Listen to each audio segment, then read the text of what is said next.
आकाए नामदार ताजदार मदीना मोहम्मद मुस्तफ़ा सल्लल्लाहु अलैहि वसल्लम এর উপর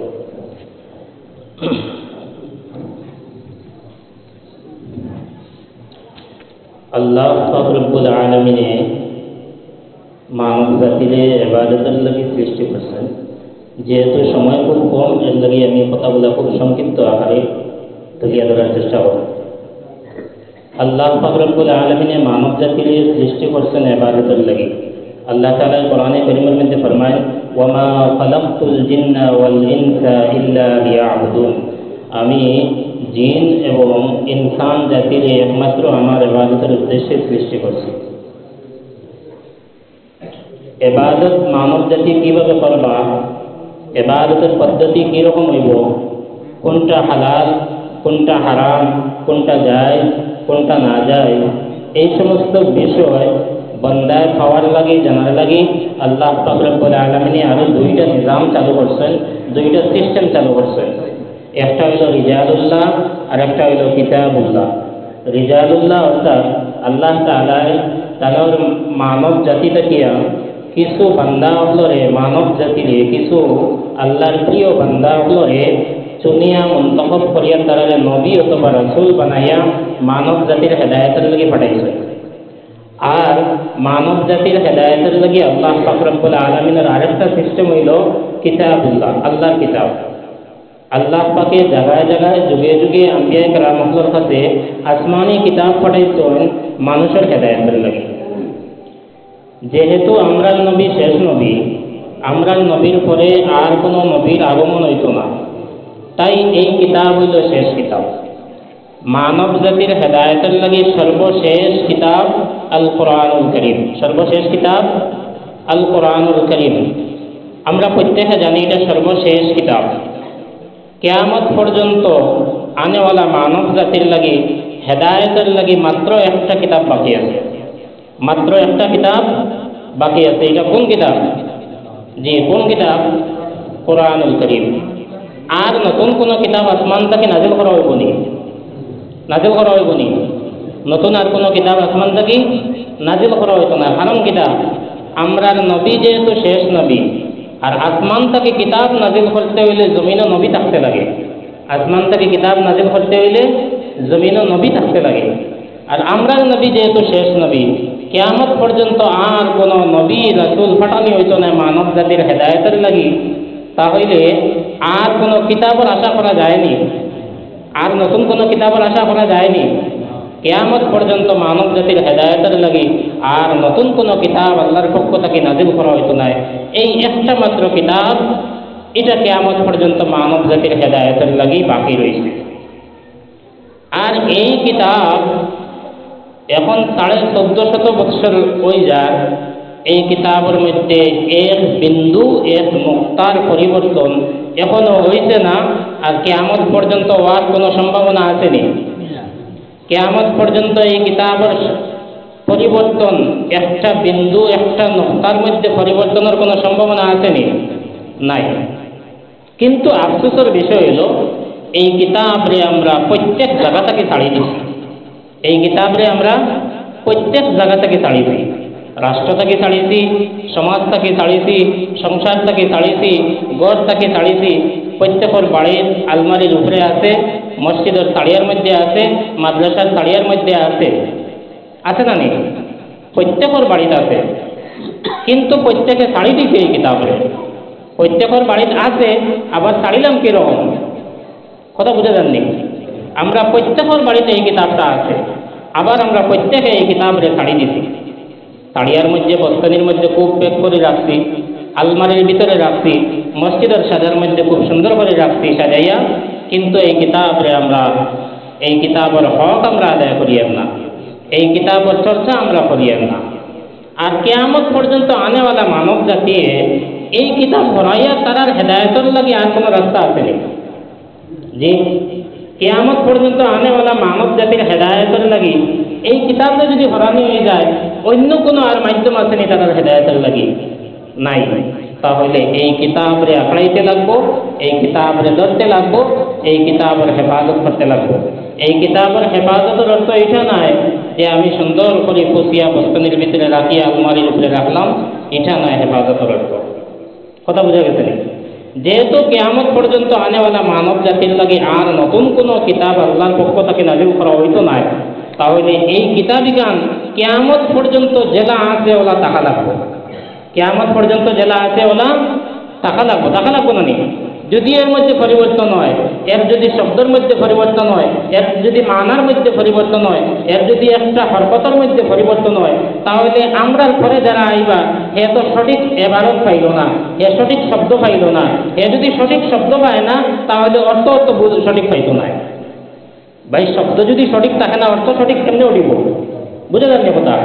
তাহলে প্রথমে আমরা বুঝলাম এখানোর শব্দের হেফাজত হইল, এখানোর শব্দের হেফাজত হইল, তারপরে এখানোর অর্থের হেফাজত হইত, এখানোর মানার হেফাজত হইত। এখানোর শব্দের হেফাজতের অর্থ হইল ইকানরে পড়া, ইকানরে সিনার মধ্যে ইয়াদ রাখা, ইকানরে পড়া, ইকানরে সিনার মধ্যে ইয়াদ রাখা। আফসোসের বিষয়, আমরা মুসলমান সমাজের 90% মুসলমান কোরআন শরীফ দেখিয়া চাইয়া শুদ্ধভাবে পড়তে পারি না। আমি বাস্তব কইয়ার নেই যে আমার কথা এটা বাস্তব নেই। যদি বাস্তব হয় না এখন না করবা, আমি এটারে ভুল স্বীকার করে দিব। 90% মুসলমানে আমরা কোরআন শরীফে সচক্ষে দেখিয়া পড়তে পারি না। আমরা কতটা দুর্ভাগ্য আর আমরা কতটা পিছে মুসলমান জাতি। আমরা 90% মুসলমানে এই একটা মাত্র কিতাব, যে কিতাবটা কিয়ামত পর্যন্ত বাকি রইত, এই কিতাবটা কিয়ামত পর্যন্ত আনেওয়ালা মানব জাতীয় পাইতা সঠিকভাবে, কিন্তু আমরা 90% মুসলমানে এখানে চাইয়া দেখিয়ে পড়তাম পারি না। অর্থর মাতো আমি যাইয়ার না, অর্থ বোঝার মাতো যাইয়ার না, আমরা শব্দ পড়ার মাতো। এর লাগি এই কোরআনের প্রতি আমরা আকর্ষণ, কোরআনের প্রতি আমরা খেয়াল, কোরআনের প্রতি আমরা প্রত্যেকের টার্গেট থাকতো যে আমি কোরআনরে চাইয়া পড়িতে পারতাম। নামাজের মধ্যে কিরাত পড়া কিতা জি ফরজ, নামাজের মধ্যে কিরাত পড়া কিতা ফরজ। নামাজের ভিতরে 6 ফরজ, 1 নম্বর তাকবীরে তাহরিমা বলা, 2 নম্বর খাড়া হওয়া, 3 নম্বর কিতা কিরাত পড়া, 3 নম্বর কিতা কিরাত পড়া।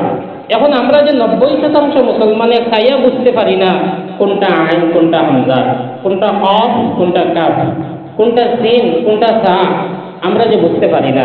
আর এবার নামাজের মধ্যে কিরাত পড়া ফরজ, নামাজের মধ্যে কিরাত পড়া কিতা ফরজ। আমি যে পড়িতে পারি না, খাইয়া যে আমি বুঝি না, এখন আমার কিরাত কতটা শুদ্ধ হইব? কিরাত কতটা শুদ্ধ হইব? ভুল হইব না? আর কোনো আমলের ফরজের মধ্যে যদি বেশমায়, তাহলে এই আমলগুলোর অস্তিত্ব বাকি থাকে না। কথা বুঝে যাননি? একজন মানুষের যদি নামাজের ওয়াজিব বিধানের মধ্যে ভুল করে, সজদা দিলে নামাজ শুদ্ধ হয়ে যায়, সজদা দিলে নামাজ শুদ্ধ হয়ে যায়। আর ফরজ বিধানের মধ্যে যদি ভুল করে, তাহলে তার এই আমলের অস্তিত্ব মিটে গেছে, এই আমলগুলো শেষ হয়ে গেছে। কথা বুঝে যাননি? এর লাগি কোরআনে কারীম প্রথমে হইল গিয়া আমরা প্রত্যেক অনুতপ্ত হইতাম, লজ্জিত হইতাম, আফসোস করতাম যে আমি একজন মুসলমান হওয়া সত্ত্বেও আমি কোরআন শরীফ পড়া জানি না। কথা আমি বুঝাইতে পারি নি আপনাদের?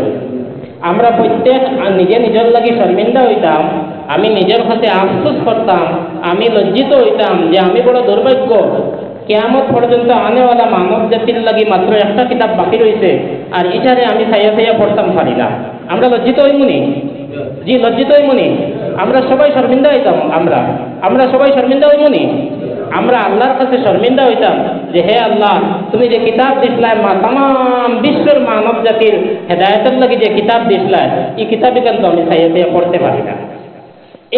এই শরম, এই লজ্জা যদি আমার দিলের মধ্যে আয়, তারপরে আমার কাছে আইব যে এখন এখান কিলা শিখা যায়, এখান কিলা শিখা যায়, এখান কিলা শিখা যায়। পইলে তো আমার কাছে অনুভব হওয়া লাগবো যে এখান চাইয়া পড়তে না পারাটা আমার একটা কুতাহি, আমার একটা কুতাহি, কমজোরি, দুর্বলতা। এই দুর্বলতা আমরা অনুভব করিয়ান নেই, এই দুর্বলতা আমরা অনুভব করিয়ান নেই, এটা আমরা অনুভব করাও লাগবো। আর তারপরে আমরা প্রত্যেকে চেষ্টা করতাম যে কমাস আমি স্বচক্ষে চাইয়া কোরআন শরীফ থেকে 2-4টা সূরা যেন পড়তে পারি। এটার লম্বা কোনো কোর্স নাই। আরবি পড়া শিকার লাগে কেউ যদি চেষ্টা করেন তাহলে এটা বয়সও লাগে না, লম্বা কোনো কোর্সও লাগে না, একদম কম সময়ের ভিতরে লাগাতার পড়া যদি মেহনত করেন তাহলে কোরআন শরীফ শুদ্ধ করে পড়া যায়। বুঝা গেছে নি? তো আমরা বয়স হয়ে গেছে বা মক্তব শিক্ষার সময় নাই হইয়া আমরা আর বই থাকতাম না বা নিজের আম মানুষের লেভেলও রাখতাম না। আম মানুষের লেভেলও রাখিয়া কোরআন শরীফ থেকে বঞ্চিত আমরা 90% মুসলমান। নিজের আম মানুষের পজিশনও রাখিয়া 90% মুসলমান আজকে কোরআন শরীফ দেখিয়া সচক্ষে পড়তে পারি না, যার ফলাফলে সূরা নাস, সূরা ফালাক, সূরা কুল ইয়া আইয়ুল কাফিরুন এই সমস্ত সূরা আমরা পড়ি সবাই মক্তব যে শুনিয়া শিখিছিলাম, সবাই মক্তব যে শুনিয়া শিখিছিলাম। এখন 6, 7, 8 বছর বয়সে সবাই মক্তব শুনিয়া কোরআন শরীফের সূরা ফালাক, সূরা নাস মুখস্থ করছি। আর 40, 35, 45 বছর বয়সে নামাজ আরম্ভ করছি। আমার হৌ সময় কিরাতি গুণ কেমন শুদ্ধ রয়েছে? জি, কিরাতি গুণ কেমন শুদ্ধ রয়েছে? এটা ভুল হইব না নেই? ভুল কিতাব শব্দ পর্যন্ত বদলি যায়, আয়াত পর্যন্ত বদলি যায়, বদলেন না নেই? অনেকে যদি হামদু এখন জিগাই তো অনেক দেখা যাইব হামদু শুদ্ধ হয় না। এখন আমার নামাজ কতটা শুদ্ধ? যেহেতু কিরাতর গলতির দুইটা কোয়ালিটি আছে, একটা হইল লেখনে জলি, একটা হইল লেখনে কফি। যদি কিরাতের মধ্যে কেউ লেখনে জলি যে গলতি, এই গলতি যদি কেউ করিলায় তাহলে তার নামাজ ফাঁসি হয়ে যায়, তার নামাজ ফাঁসি হয়ে যায়। লেখনে গলতির কিসিমের মধ্যে থেকে একটা হইল কেউ যদি হরফের পরিবর্তন করিলায়, এক হরফের জায়গায় যদি অন্য হরফে পড়ে তাহলে তার নামাজ লেখনে জলি হয়ে যাব, যার কারণে তার নামাজ ফাঁসি হয়ে যাব। ইলা যদি আমরা বাদ চুকাই তাহলে আমরা কত নামাজ ফাঁসি দরের কোনো হিসাব আছে নি? কত নামাজ ফাঁসি দরের কোনো হিসাব আছে নি? এর লাগে আমরা তোরা সজাগ হইতাম, ওই মনে ইনশাআল্লাহ আমরা তোরা সজাগ হইতাম, ওই মনে ইনশাআল্লাহ সজাগ হই মনে। প্রথমে আমরা যারা বয়স্ক এখানে সকালে সবাই মক্তব যাওয়ার বয়স নাই, পার্ট টাইমে আমরা রোজানা কমাস কম আধা ঘন্টা 20 মিনিট সময় বার করতাম আল্লাহর এই কালাম রে শিখার লাগে, আল্লাহর এই কালাম রে শেখার লাগে, সচক্ষে দেখিয়া পড়ার লাগে। ইনশাআল্লাহ চেষ্টা করবো নি? ইনশাআল্লাহ চেষ্টা করবো। আমরার ভবিষ্যৎ প্রজন্ম যারা আইতরা বক্তব্য এখন যারা পড়িতরা তারা যেন 90% বাচ্চা আর যেন কোরআন শরীফ সচক্ষে দেখিয়া পড়তে পারে না, মানে প্রত্যেকে যেন 100% শতভাগ বাচ্চায় যেন মক্তবটাকে কোরআন শরীফ দেখিয়া শিখিয়া বাড়াইতে পারে, এই চেষ্টা আমরা নিতাম নি? জি নিতাম নি? প্রথমে আমরা ও কথা বুঝি যে প্রত্যেক গ্রাম প্রত্যেক মহল্লার শতকরা 90 জন বেটা মানুষ 90 জন বেটি মানুষে কোরআন শরীফ দেখিয়ে পড়তে পারি না। এটা শুধু এই রোফাইবালি না, প্রত্যেক গ্রাম প্রত্যেক মহল্লার মধ্যে এটা আমরা পয়লা অনুভব করা লাগবো। তারপরে আমরা পদক্ষেপ নেওয়া লাগবো যে আমরা সন্তান যারা মক্তব্য পড়িতরা তার মধ্যে যেন এই সিস্টেমটা বন্ধ হয়ে যায়, তার মধ্যে কিটা হইতো এই সিস্টেম বন্ধ হইতো। অর্থাৎ প্রত্যেক সবাই মক্তবটাকে কিছু সন্তান, বেশিরভাগ সন্তানে সচক্ষে দেখিয়ে কোরআন শরীফ পড়তে পারেন না, এটা যেন আর হয় না। এটা কিটা হইতো না, আর হইতো না, এটা বন্ধ হইতো। অর্থাৎ সবাই মক্তবের প্রত্যেকটা সন্তানে মক্তবটাকে আরবি লেখা দেখলে পড়তে পারে, এই সিস্টেম আমরা প্রত্যেক মক্তব চালু করতাম, প্রত্যেক মক্তব কিটা করতাম চালু করতাম। এর লাগে আমরা মক্তব যারা পড়াই এবং মক্তব আমরা যারা সন্তান দেই, আমরা প্রত্যেকে প্রথমে ও বিষয়ের প্রতি আমরা গুরুত্ব দিব যে বাচ্চাটা ফার্স্টে দেখি দেখি আরবি পড়ো। ফার্স্টে কিটা করতো? দেখি দেখি আরবি পড়ো, আরবি পড়া চাইয়া চাইয়া হে শিখো, তারপরে তারে আমরা অন্য পড়াইব। আর মুখজবানি যে সমস্ত পড়া আছে এটাতে আমরা পার্ট টাইম অথবা সপ্তাহে 1 দিন বা 2 দিন রাখিয়া একটা বাচ্চারা যদি মক্তবটাকে শুধুমাত্র আরবি পড়া শেখাইয়া দেওয়া হয়ে যায় আর কিচ্ছু শেখানি হয় না, আবো লস নাই, কারণ তার চোখ ফুস্য হয়ে গেছে। তার কিটা হয়েছে? চোখ ফুস্য হয়ে গেছে। এখন তারে যদি আমরা সূরা কুল হুয়াল্লাহ মুখস্থ করাই না, তারে যদি আমরা সূরা কাফিরুন মুখস্থ করাই না, তারে যদি আমরা আলাম তারা মুখস্থ করাই না, সবাই কায়দা সিবারা পড়াইয়া তারে রিডিং পড়া দেখাইয়া দিলাইছি, রিডিং পড়া শুদ্ধ করিয়া দিলাইছি, আবো লস নাই, কারণ তারে আমরা আটা শিখাইয়া দিছি, তার আমরা চোখ ফুস্য করিয়া দিছি। এখন যে কোনো টাইমে আলাম তারা মুখস্থ করতে পারবো, এখন যে কোনো টাইমে ইজাজা মুখস্থ করতে পারবো, এখন যে কোনো টাইমে সূরা ইখলাস মুখস্থ করতে পারবো।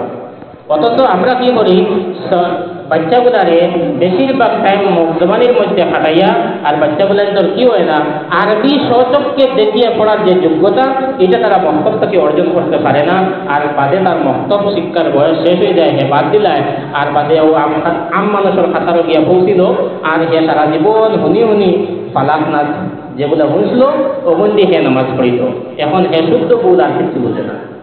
এর লাগে আমরা প্রত্যেক মহল্লা, এটা আমি প্রত্যেক ওয়াজও কই আর এটা আমি যেন যাই আমি এই কথারে আমি একটা অংশ রাখি যে প্রত্যেক মুসলমানের সচককে দেখিয়া আরবি পড়িতে পারত।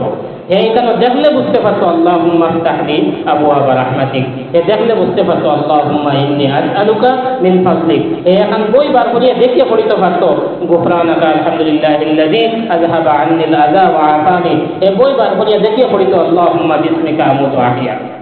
আমরা যদি তারে শুধুমাত্র আরবি পড়াটা শিখাইবার যোগ্যতা বানাইয়া দেই তাহলে আমরা তার হক আদায় করে দিচ্ছি। এটার প্রতি মুআল্লিম উস্তাদ যারা আমরারও দায়িত্ব আছে আর গার্জেন অভিভাবক যারা আমরারও দায়িত্ব আছে, আমরা ওই এটার প্রতি খেয়াল দিব না নেই, খেয়াল দিব না হিসাবে ইনশাআল্লাহ এটার প্রতি আমরা খেয়াল দেওয়া লাগবে। একটা হইল একামত চর্চা শব্দ, কিয়ামত পর্যন্ত আনেওয়ালা মানব জাতিয়ে হেদায়ত, কোরআন হাদিস বাদ দিয়ে হেদায়তের আর কোনো কিছু আসেনি ভাই, কোরআন হাদিস বাদ দিয়ে হেদায়ত আর কোনো ভাই থেকে লওয়া যাবনি না। হেদায়তের লাগে সর্বশেষ কিতাব কোরআনুল কারীম, হেদায়তের লাগে সর্বশেষ কিতাব কোরআনুল কারীম। গতিকে প্রথম কথা হইল এই কিতাবর শব্দের হেফাজত হইল। এই কিতাবর শব্দের হেফাজতের অর্থ হইল প্রত্যেকের বড় সেইবে নিয়ে কোরআন শরীফ রাখলাম, এর অর্থ এটা নয় কোরআনের হেফাজত করে দিয়েছি। কোরআনের হাফিজের দরকার আছে, কোরআনের হাফিজের দরকার আছে, আছে না নেই? এই কোরআনের হাফিজের দরকার আছে। তাম দুনিয়ার কোরআন শরীফে যদি কোনো আল্লাহ না করুক কেউ যদি বন্দি করে দেয়, কেউ যদি তাম দুনিয়ার কোরআন যদি কেউ বন্দি করিয়া রাখি দেয় তবুও কোরআনের কোনো ক্ষতি করতে পারবো না। তাম দুনিয়ার মধ্যে লক্ষ লক্ষ হাফিজে কেরাম আছে এই কোরআনের শব্দের হেফাজত করিয়া বই থাকছে, শব্দের হেফাজত করিয়া বই থাকছে। আর উলামায়ে কেরামের দরকার আছে, শুধু শব্দের হেফাজত করা তো হয়ে গেল। এখন কেউ যদি কয় হেদায়েত আল্লাহর হাতে নাই, হেদায়েত যদি আল্লাহর হাতে থাকতো তাহলে আমরা তারা মুখে পাঠানি হইল, তাহলে আমরা কোনো তানোর এই বক্তব্য ভুল। কারণ আল্লাহ পাকে ফরমাইছেন ইন্নাকা লা তাহদি মান আহবাবতা ওয়ালাকিন্নাল্লাহা ইয়াহদি মান ইয়াশা, তোমার এই বয়ান ভুল, হেদায়েত একমাত্র আল্লাহর হাতে। হেদায়েত যদি আল্লাহর হাতে না থাকতো তাহলে আল্লাহ রাসূলের চাইলে আবু তালিবরে হেদায়েত দিলেই দাও না। আল্লাহ রাসূলে আবু তালিবরে হেদায়েত দিতে পারছেন না, কারণ হলো হেদায়েত আল্লাহর হাতে। আল্লাহ না বলছেন যে আপনি যারা চাইবা তারা হেদায়েত দিতে পারছেন না, হেদায়েতের মালিক আল্লাহ তাআলা। তো এই কিতাবের শব্দের হেফাজত হইত, শব্দের মানার হেফাজত হইত। কথা বোঝা গেছে নি? এই দুই কোয়ালিটির মানুষ থাকা জরুরি।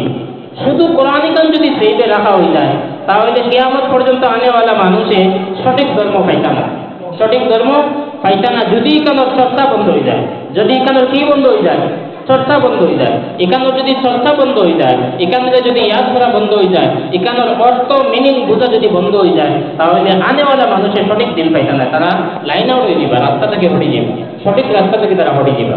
এর লাগে এই কোরআনের শব্দের হেফাজত হইতো, হাফিজের দরকার আছে।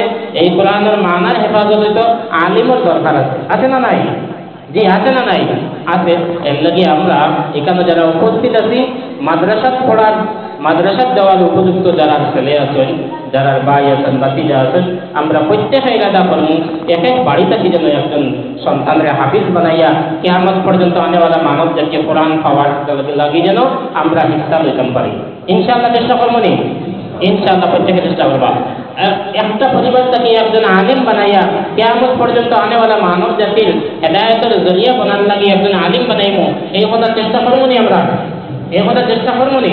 চেষ্টা করতাম আমরা নিজের ছেলে, নিজের নাতি বা নাতি যারে মাদ্রাসা দিতাম হাফিজ বানাইবার লাগি, আলিম বানাইবার লাগি। কারণ কিনা কোরআনের শব্দ হেফাজত হইতো, কোরআনের মানা হেফাজত হইতো।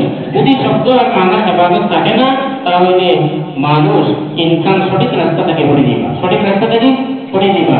আর কিয়ামত পর্যন্ত আনেওয়ালা মানব জাতির নতুন কোনো কিতাব, নতুন কোনো আসমানি কিতাব নাযিল করা হইতো না কিয়ামত পর্যন্ত আনেওয়ালা মানব জাতির হেদায়েতের লাগি। সবাই আচ্ছা, আমি সূরা ফাতিহা সমস্ত সংক্ষিপ্ত আলোচনা নিয়ে শেষ করে দেব। আমরা প্রত্যেকে সূরা ফাতিহা জানি, প্রত্যেকে সূরা ফাতিহা জানি। জানি না এটা কেউ আসেনি, কেউ জানি না এটা কোনো মুসলমান বাপরা পড়ে নেব। সূরা ফাতিহা জানি না এটা কোনো মুসলমান বারবার পড়ে নেব, দুর্ভাগ্যবশত একজন পড়ে নিতে পারে, কিন্তু আমরা প্রত্যেকটা সূরা ফাতিহা জানি। বিস্তারিত আলোচনা করার সময় নাই, সুযোগ নাই, আমি একদম সংক্ষিপ্ত আকারে সূরা ফাতিহার মধ্যে আমরা কিতাব হই, আল্লাহ কিতাব হয়েছেন পুরা তুলে ধরি আপনাদের সামনে। আউযু বিল্লাহি মিনাশ শাইতানির রাজিম। আমি আল্লাহ তাআলার কাছে পানাহ দিই শয়তান মরদুদ থেকে, বিতাড়িত শয়তান থেকে আল্লাহ তাআলার কাছে পানাহ দিই। আল্লাহ তাআলার কাছে পানাহ চাওয়ার লাগে কোরআনে কারীমের মধ্যে দুইটা জায়গা আল্লাহ তাআলা আদেশ দিয়েছেন। একটা হলো ফাইদা কারাতাল কুরআন ফাস্তাইজ বিল্লাহি মিনাশ শাইতানির রাজিম। যখন তুমি আল্লাহর কালাম পড়িবা তখন আল্লাহর কাছে শয়তান মরদুদ থেকে আল্লাহর কাছে পানাহ দিও। আর দুই নম্বর হলো গিয়া অন্য জায়গার মধ্যে আছে যে শয়তানে যখন আক্রমণ করব, শয়তানে যখন ওয়াসওয়াসা ডালিবা, শয়তানে যখন আক্রমণ করব তখন আল্লাহর কাছে শয়তান থেকে পানাহ দিও। শয়তানে আক্রমণ করে দুইটা টাইমে, একটা হলো মানুষের অন্তরের মধ্যে ওয়াসওয়াসা দিয়ে গুনার কাম করাইবার লাগে আক্রমণ করে, আর একটা হলো মানুষকে রাগ উঠাইয়া রাগান্বিত অবস্থায় দিলের মধ্যে ওয়াসওয়াসা দিয়া এমন কোনো কাজ করাইতে চায়, এমন কোনো কথা করাইতে চায় যেটা স্বাভাবিক অবস্থায় করতো না, যে কথাটা স্বাভাবিক অবস্থায় হইতো না।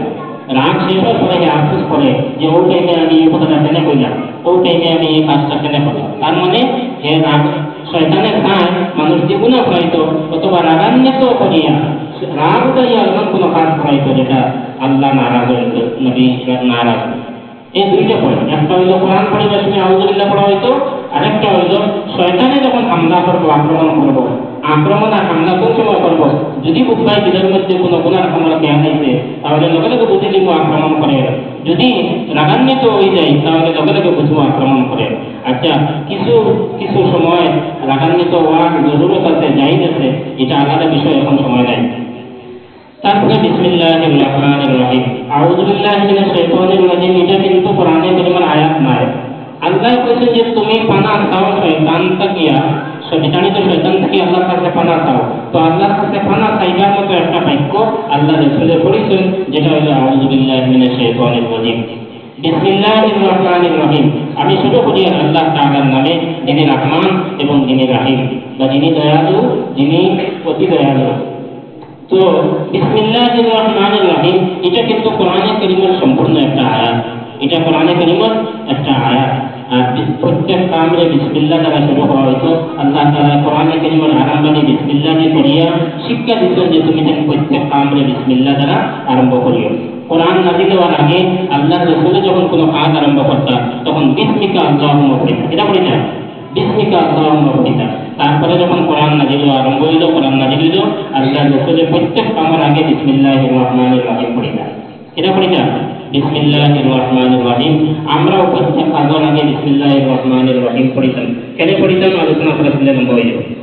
তারপরে সূরা ফাতিহা, সূরা ফাতিহার অনেক নাম আছে, সূরা ফাতিহার অনেক নাম আছে। ফাতিহা মানে পাঁচ আরম্ভণী, ফাতিহা মানে পাঁচ আরম্ভণী। সূরা ফাতিহাটা কোরআনে কারীমের ভূমিকা, কোরআনে কারীমের কিতাব ভূমিকা, আবার কোরআনে কারীমের সারমর্ম, কোরআনে কারীমের কিতাব এটা সারমর্ম, কোরআনে কারীমের খুলাসা। সূরা ফাতিহার মধ্যে যা কিছু আছে, মানে কোরআনে কারীমের মধ্যে যা কিছু আছে সূরা ফাতিহার মধ্যে তা আছে, সূরা ফাতিহার মধ্যে তা আছে। হাদিস শরীফের মধ্যে আল্লাহ তাআলা সূরা ফাতিহার মতো সূরা তাওরাতও নাযিল করছেন না, জাবুরও নাযিল করছেন না, ইনজিলও নাযিল করছেন না। কোরআনে কারীমের মধ্যেও সূরা ফাতিহা ছাড়া সূরা ফাতিহার মতো সূরা আর কোরআন শরীফও নাযিল করা হয়েছে। বুঝা গেছে? আসমান থেকে ওহী যখন ফার্স্টে নাযিল আরম্ভ হয়েছে তখন সূরা আনাফের 5 আয়াত নাযিল হয়েছে, সূরা মুদ্দাসসির থেকে নাযিল হয়েছে। এইভাবে অন্যান্য সূরা থেকে অংশ বিশেষ 4 আয়াত 5 আয়াত এইভাবে নাযিল হয়েছে। পরিপূর্ণ মুকম্মল কোন সূরা যদি আসমান থেকে নাযিল হয় তাহলে সর্বপ্রথম সূরা নাযিল হয়েছে সূরা ফাতিহা। কোন সূরা? সূরা ফাতিহা। ফাতিহার মানে হচ্ছে আরম্ভণী। এই সূরার নাম হলো সূরাতুশ শিফা। এই সূরার নাম কিটা? সূরাতুশ শিফা, রোগ মুক্তির সূরা। এটা কিটা? রোগ মুক্তির সূরা। এই সূরার নাম হলো আসাসুল কোরআন। কিটা নাম? আসাসুল কোরআন, কোরআনের মূল, কোরআনের ভিত্তি, কোরআনের কিটা এটা মূল। এটার আরেক নাম হলো উম্মুল কোরআন। কিটা নাম? উম্মুল কোরআন, কোরআনের কেন্দ্র, কোরআনের আসল, কোরআনের মূল, উম্মুল কোরআন, আসাসুল কোরআন, সূরাতুশ শিফা, সূরাতুদ দুআ। এই সূরার নাম একটা সূরাতুদ দুআ। তার মানে এই সূরার মধ্যে দোয়া আছে, আর দোয়া করার শিক্ষাও এই সূরার মধ্যে দেওয়া হয়েছে। প্রথম কথা হলো এই সূরার মধ্যে দোয়া, সূরা ফাতিহাটা দোয়া, আর সূরা ফাতিহার মধ্যে দোয়া করার শিক্ষা দেওয়া হয়েছে। এটা সূরাতুদ দুআ পাওয়া, এটা পাওয়া সূরাতুদ দুআ পাওয়া, এটা পাওয়া সূরাতুল হামদ, এটা পাওয়া সূরাতুল হামদ প্রশংসার সূরা, আল্লাহর তারিফ করবার সূরা। এটা হলো সূরাতুল শুকর, আল্লাহর শুকরিয়া আদায় করার সূরা। এটা হলো সূরাতুল রুবুবিয়্যাত, আল্লাহর রুবুবিয়তের পরিচয় পাওয়ার সূরা। এটার আরেক নাম হলো সূরাতুল ইবাদা, ইবাদতের সূরা। এই সূরার আরো অনেক নাম আছে। তারপরে বিসমিল্লাহির রহমানির রহিম, আলহামদুলিল্লাহি রাব্বিল আলামিন। আমরা অত বুঝলাম কেমন? আলহামদুলিল্লাহি রাব্বিল আলামিন, সমস্ত তারিফ, সমস্ত প্রশংসা মহান আল্লাহ পাক রব্বুল আলামিনের জন্য, যিনি সমস্ত বিশ্ব জগতের প্রতিপালক, যিনি সমস্ত বিশ্ব জগতের প্রতিপালক। বিস্তারিত আলোচনা করার সময় নাই, আমি খুব সংক্ষেপে বলি। তো সমস্ত তারিফ, সমস্ত প্রশংসা আল্লাহ তাআলার জন্য, যিনি সমস্ত বিশ্ব জগতের প্রতিপালক, যিনি সমস্ত বিশ্ব জগতের প্রতিপালক। তো तमाम तारीफ, तमाम गुणगान, तमाम प्रशंसा अल्लाह ताला लगे। हामद शब्द अर्थ হলো तारीफ, हामद शब्द अर्थ হলো গিয়ে तारीफ। আর আরবি গ্রামার থেকে এখানে ফার্স্টে আলিফ লাম একটা শব্দ আছে, আরো শব্দ আছে, যার কারণে তারিফের যত কোয়ালিটি আছে, তারিফের যত কিসিম আছে, তারিফের যত প্রকার আছে, সবাই এখানে জমা হয়ে গেছে। तमाम तारीफ, तमाम প্রশংসা আল্লাহ তাআলার জন্য। কারণ কিটা আল্লাহ যে কোরআনের থেকে দাবি করা হলো যে तमाम तारीफ আল্লাহ তাআলার। কারণ কিটা যে তাই রব্বুল আলামিন, রব্বুল আলামিন तमाम বিশ্ব জগতের প্রতিপালক। আলম পাওয়া হয় আল্লাহ ব্যতীত, বাকি সব কিছুকে আলম পাওয়া হয়। তারপরে আর রহমানির রহিম, যিনি সবার উপরে দয়াময় আর খুব বেশি দয়াময়। আল্লাহ তাআলা দুনিয়ার মধ্যে মুসলমান, গैर মুসলমান, অন্যান্য প্রাণী সবকে আল্লাহ তাআলা দয়া করেন। আর রাহিমের অর্থ দয়ালু, খুব বেশি দয়ালু। আখেরাত আল্লাহ তাআলা শুধুমাত্র মুমিন মুসলমানরা দয়া করবা, আখেরাত মুমিন মুসলমান ছাড়া অন্য কেউ আল্লাহর দয়া পাইতো না। তারপরে হলো মালিক ইয়াউমিদ্দিন, মালিক ইয়াউমিদ্দিন। আমি আলোচনা একদম শর্ট করে নিয়ে যেহেতু সময় শর্ট। মালিক ইয়াউমিদ্দিন, যিনি বিচার দিবসের মালিক, যিনি বিচার দিবসের মালিক। আখেরাত মিলকিয়ত একমাত্র আল্লাহ তাআলার উপর। দুনিয়ার মধ্যে জাহিরি মিলকিয়ত মানুষের থাকে, কেউ গাড়ির মালিক, কেউ বাড়ির মালিক, কেউ জমিন জায়গার মালিক, কেউ ধন সম্পত্তির মালিক, কেউ আওলাদের মালিক। কিন্তু আখেরাত এই সমস্ত মিলকিয়ত যেহেতু খতমই দিব, গতিকে আল্লাহ তাআলা ফরমাইছেন মালিক ইয়াউমিদ্দিন, বিচার দিবসের পরিপূর্ণ মালিক। কারণ দুনিয়ার মধ্যে মানুষের কাছে জাহিরি মিলকিয়ত আছে, আখেরাত এই জাহিরি মিলকিয়ত প্রাপ্ত নাই, গতিকে আল্লাহ ফরমাইছেন মালিক ইয়াউমিদ্দিন। এর অর্থ এটা নয় যে আল্লাহ শুধু বিচার দিবসের মালিক আর দুনিয়ার মালিক নাই, দুনিয়ার কোনো কিছুর মালিক নাই। দুনিয়ার মধ্যে যা কিছু আছে সব কিছুর মালিক আল্লাহ তাআলা, কিন্তু দুনিয়ার জাহিরি একটা মিলকিয়ত আছে, গতিকে বিচার দিবসের মালিক এখানে একমাত্র আল্লাহ তাআলার পাওয়ার চলব। হাসরের মাঠ আল্লাহ তাআলার পাওয়ার চলব। আল্লাহ তাআলা ছাড়া এখানে কেউ কোনো সাহায্য করার লাগি সামান্য সাহস পর্যন্ত করতে পারত না। তারপরে তো ইয়াকা না'বুদু ওয়া ইয়াকা নাস্তাঈন। আমরা এই আয়াতের মধ্যে কিতা স্বীকার করে জানেননি? ইয়াকা না'বুদু ওয়া ইয়াকা নাস্তাঈন, একমাত্র আপনার ইবাদত করি আর একমাত্র আপনার কাছে সাহায্য চাই। কিতা স্বীকার করি আমরা? একমাত্র আপনার ইবাদত করি আর একমাত্র আপনার কাছে সাহায্য চাই। এর লাগি ইবাদত একমাত্র আল্লাহর লাগি হইতো। এখানে না'বুদু ইয়াকা নাস্তাঈন ইয়াকা, কিন্তু ইয়াকা শব্দ করে ফার্স্টে আনিয়া ইবাদত একমাত্র আল্লাহর লাগি হইতো, ওখানে বোঝানো হয়েছে। যদি এটা হইতো যে না'বুদু ইয়াকা নাস্তাঈন ইয়াকা, তাহলে অর্থ হইল না আমরা আপনার ইবাদত করি, আপনার কাছে সাহায্য চাই। এই কথা এখানে কেন মন্ত্রী ওর না, নিষেধ ওর না যে অন্যের কাছে চাই কি না চাই। এখানে আমরা যেহেতু পড়ি ইয়াকা না'বুদু ওয়া ইয়াকা নাস্তাঈন, একমাত্র আপনার কাছে সাহায্য চাই, একমাত্র আপনার ইবাদত করি। গতিকে तमाम বাতিল মাবুদ, तमाम পীর আউলিয়া বুজুর্গের কাছে সাহায্য চাওয়া সব কিছু এখানে আমরা নিষেধ করলাম যে আমরা কেউর কাছে কোনো রকমের সাহায্য চাই না, কেউর কাছে কোনো রকমের আমরা ইবাদত করি না, একমাত্র আপনার ইবাদত করি আর একমাত্র আপনার কাছে সাহায্য চাই।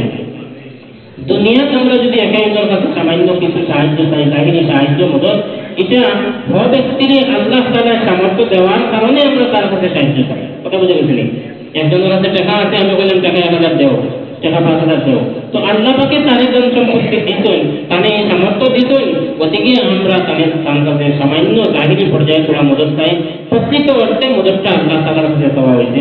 কারণ আমার কাছে যে ধন সম্পত্তি এটা তার ব্যক্তিগত ব্যাপার না, আল্লাহ তাআলা তার ধন সম্পত্তির মালিক বানাইছেন।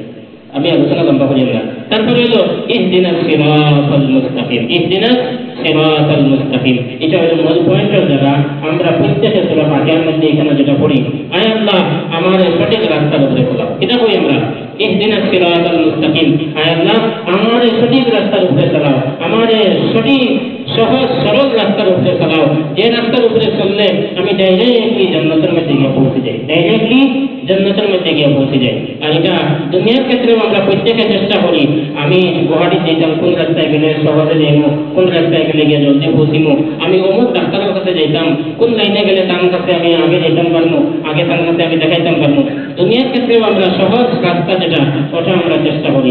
একজনে যদি চায় যে বাইকের মেকানিক্স বনত, সে সাইকেলের মেকানিক্সের কাছে গিয়ে দাঁড়াই হইতো না, বাইকের মেকানিক্সের কাছে গিয়ে সময় কাটানি লাগবে।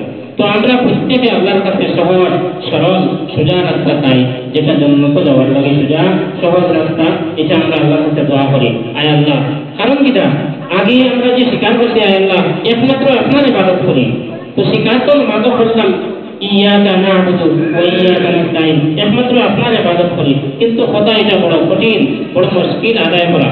এখন যেহেতু দুনিয়ার মধ্যে সব দিক থেকে গুনাহ সহজ হয়ে গেছে, এখন আমরা এই কথার মধ্যে টিকিয়ে থাকা কঠিন নেব।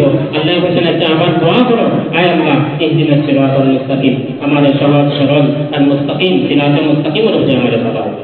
তারপরে আমরা আল্লাহ তাআলার বইয়া যে সিরাতাল লাযিনা আন'আমতা আলাইহিম, ওই সমস্ত মানুষের রাস্তার উপরে আমাদের চালাও যারা তুমি নাম দিছো, যারা উপরে আল্লাহ পাকের নাম হয়েছে।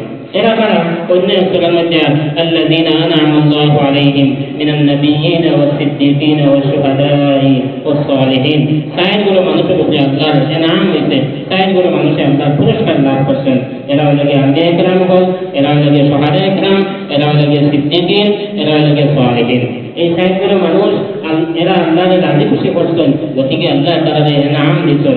আমরা আল্লাহর কাছে দোয়া করি, আয় আল্লাহ আমরা এরা রাস্তার উপরে চালাও, কারণ তারা যেহেতু আল্লাহর এনাম পাইছেন, গতিকে নিশ্চয় তারা সঠিক রাস্তার উপরে আসলা, গতিকে তারা আল্লাহর রেজামন্দেগি আল্লাহর সন্তুষ্টি তারা অর্জন করতে পারছে।